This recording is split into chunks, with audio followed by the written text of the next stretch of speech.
discounted product. Ngayong araw na siya mag-e-expire. Walang isda. Malas tayo ngayong araw na to. Samahan niyo ako papuntang supermarket.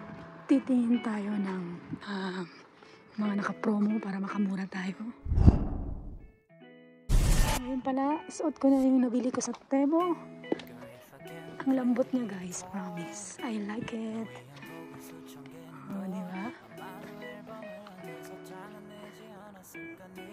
Diba? Ano yung dagat na yan doon? Titingin tayo, baka makachamba tayo doon ng mga Snesheno product. Meat products. Parang ipang-ulam tayo sa isang linggo. Yan yung mga bahay dito. Alas 8 na ng umaga dito. The Kaufland Supermarket. Heto na tayo sa Kaufland Supermarket. Hinintay ko lang mag-open sila eh. Nandito tayo sa Split, Croatia. May dala-dala na akong eco bag. Hindi uso sa kanila dito yung mga plastic. May bayad nga dito yung plastic eh. Pag bibili kayo ng mga vegetables or fruits, really kayong bag ninyo para hindi kayo ma-charge sa plastic. Malapit lang to sa accommodation namin kaya dito kami lagi namimili. Saka pag Sabado, may mga Snesheno. Yan yung mga discounted.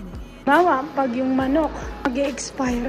Pero dahil hindi porket na mag-e-expire na siya, hindi na siya pwede lutuin or kainin. Parang ano lang nila yon, kumbaga sa Middle East, parang sa baladiya lang nila. Ina-target namin bilhin kasi mura lang siya. Sana meron ngayong araw. Kasi hindi naman lahat ng Sabado meron.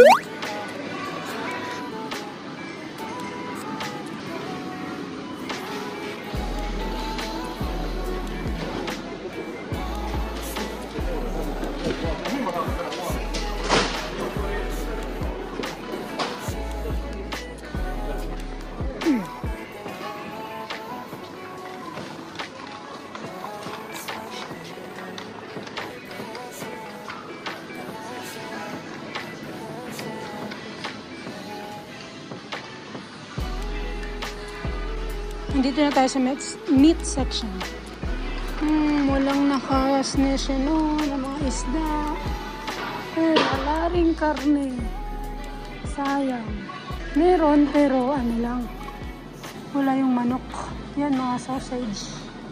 Wala. Ano tayo ngayon? Malas tayo ngayong araw na to.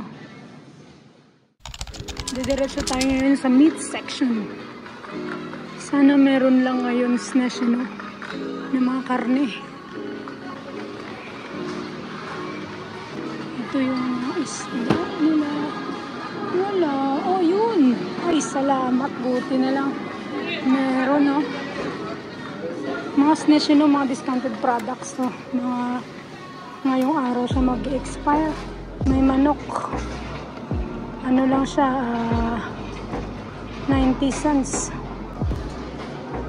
Ito, 90 cents. Pak-pak. Pwede na ito pang sabaw. Ito, 97 cents.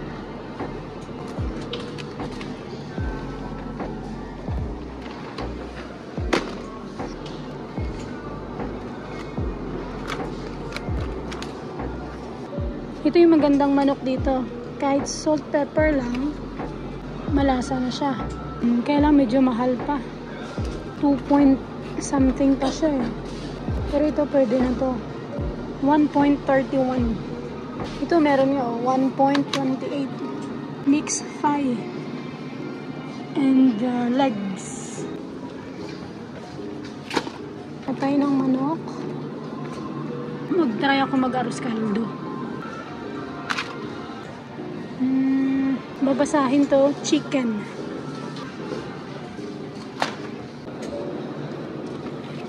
Ito, 1.15 euro.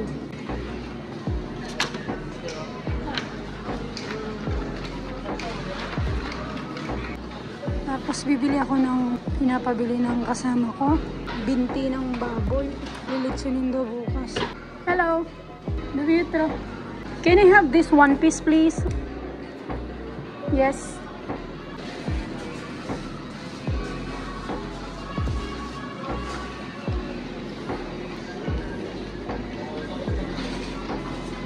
Thank you. So, ito na. So, natapos din ako. At napalad. Dahil naka-tsamba ako ng national. Ang mumura lang nang nabili ko na meat products. So, pupunta na ako ng cashier. Sa susunod ko na lang nag-vlog. I-video yung kung paano magbayad.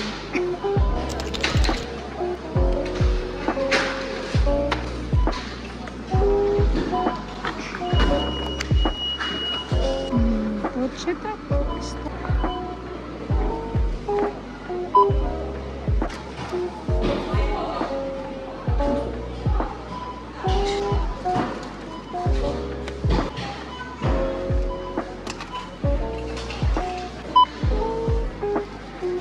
I-scan muna natin ng ganito. Tapos ilalagay dito para ma-read ng system nila. Kasi once na hindi mo siya i-drop dito, hindi siya ma-recognize ng machine.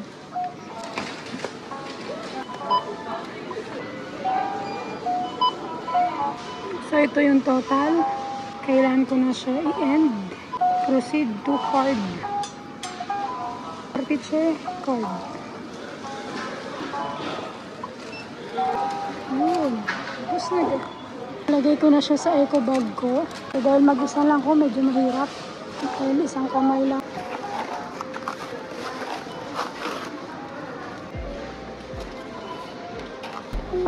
Yung baby oil ko para sa buhok. Yung resibo, kailangan ko to para sa labas. 19.49 euro.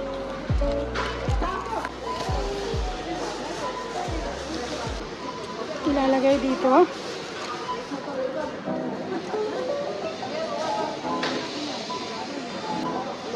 So,